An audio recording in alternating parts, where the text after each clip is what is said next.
Yeah, just about. Good morning. Good morning. We start early. Good morning, everyone. My name's Bill. So welcome to the depot. And a quick 10 minutes about why most buses that you see in London are red and how that's all happened. Well, it all started, if we started around 200 years ago, I'm sure we all know what the phrase public transport means. We've all got a concept of what public transport is. Well, if we were here around 200 years ago, that phrase wasn't in the vocabulary because public transport didn't exist. Nobody knew about it. So it really is a relatively modern concept, a modern idea. But it all started, I can't say that for too many more years, it all started just under 200 years ago. And you may have walked past the brown and cream coloured bus as you came into the depot here. If not, you can go and have a look afterwards. But that was that wasn't the first bus, but it was one of the early buses, which of course, as you may well know, were pulled by horsepower. And so the very first route in London, the very first bus, it actually followed the route, if you know the underground map, of the very first underground railway in the world. And that was from Paddington to Farringdon, and the very first bus route, several years before the underground, followed a similar route. Or I should say it the other way around. The underground followed the route of the very first bus route, because that came first. Well, this caught on, and over the next sort of 10 years, people liked it, because you have to remember that at that time, London was already really busy and crowded in the middle, with lots of horses and carts and all sorts of other means of getting around. But of course, at that time, well, the roads were full of potholes. Thank goodness we don't have those anymore. So actually, but there were lots of cobbled streets, and even the horse buses, they were all built of wood, including the wheels. So it was a pretty rough ride. But hey, you were off the streets, because you can imagine what thousands of horses would do and the mess that they would leave on the streets.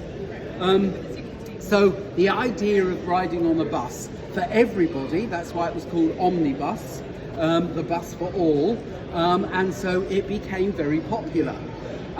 But it was all getting a bit cutthroat with all these buses vying for fares. There was no regulation at the time, so they didn't have to stop on one particular side of the road. There were no bus stops, so it was all pretty chaotic. And so they got together, some of these companies, and they formed associations. And that was really the very early days, the beginnings of transport becoming, well, it wasn't so much integrated, but they would share the revenue they got from fares, and they would agree with each other about who was going to operate which route and at what times and all that sort of thing. And that worked pretty well. So for the next 50 years, well, life was a ball in London if you wanted to travel on a horse bus. But of course, after 50 years, by that time, it's estimated there were about 50,000 horses plying the streets of London. Well, if you can imagine the mess from 50,000 horses, and of course, we've got lots of young people, but I'm not sure we've got anybody who's still at school, maybe. But of course, no school in those days. So actually, be careful what you wish for, I always say to children, because children were given spades and they pretty much had to keep clearing up all the mess. But of course, it did leave piles of dung in the roads at different points. They hadn't got the infrastructure to clear it all out. This became hugely problematic, but thankfully somebody came up with a new invention. It was called the motor bus. And we've got 3 there, and sorry, I don't want them, but you can see them behind. You can go and have a look afterwards. And the very first one, that was the very first bus in the world that was mass produced. London has always been at the forefront of the world's first for nearly everything to do with transport. And so they built around 2,000 of these buses, and of course it resolved the issue of what had become known as the Great Dung Crisis. And actually it was New York that coined that phrase, but several cities were having this problem with all the horse manure everywhere. So the motor bus solved that problem, because we've now got a more comfortable means of getting around. it could take more passengers, and of course all of these companies, like all the companies that run Horsebus, they were all private companies. So getting as many people on the bus as you could, that was the most important thing, because that provided the money. Well, it was in the early part of the last century, it was actually in 1905, there was one company called the London Motor Bus Company, and they decided they would give all of their buses a fleet name. And that was the beginning of the idea of branding. And they called their buses Vanguard, and most of their buses were red. They painted their buses red. And just a year later, you may have heard of the London General Omnibus Company. If you haven't, you can see the symbols on the front of the buses. That's who owned them. And at the time, they were the largest private company with the largest fleet of buses. And they introduced a symbol so you could recognize their buses, because I don't know if I said earlier, forgive me if I didn't, most of people at this time, no education, most people were still illiterate. So the horse bus was yellow and brown, and people would choose their bus by the colours if they couldn't read the routes. Well, London General, they decided on this, this symbol, and it was a wheel with some wings on the top. So presumably the idea was, get on one of our buses, we're going to get you there at speed, we'll get you there fast. They wanted people to use their services rather than anybody else's, and they wanted people to trust their services because they were safe and they got a good deal with their fares. Well, just a couple of years after that, the Underground Group actually, they bought London General, who had just bought London Motor Bus Company, and so there were still lots of different colours of buses. When the Underground Group bought all the bus routes, they integrated them together, but most of them were red because most of them had come from the London Motor Bus Company.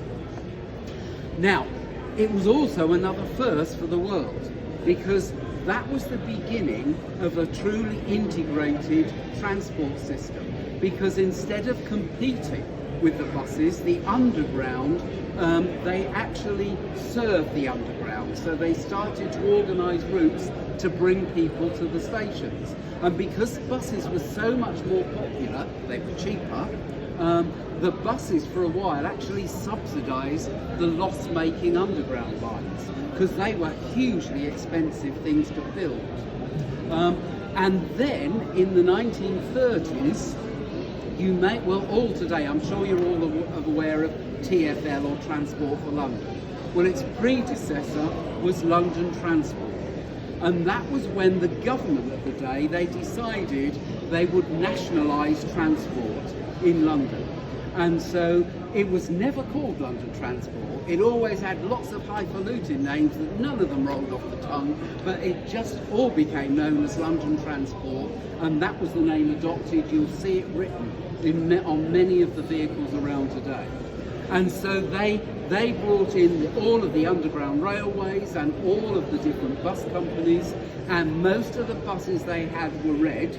Well, of course, there just wasn't the money to actually start repainting everything in the same colour, but because most of them were red that they brought in, they decided to paint all future buses red. So as they were replaced, all the new models were painted red, and they painted the Underground carriages red at the same time too. You'll see lots of examples of those around. But you've got green ones as well, and that's because all of the buses that run in central London or London itself were all painted red, but because it was nationalised, they also took over. London Transport was also responsible for all the buses that run all around the periphery of London. Today we know it as the home counties, and they decided to paint all of those green, which is why you see this sort of dark Lincoln green colour, as opposed to that one that's nothing to do with London Transport at the time.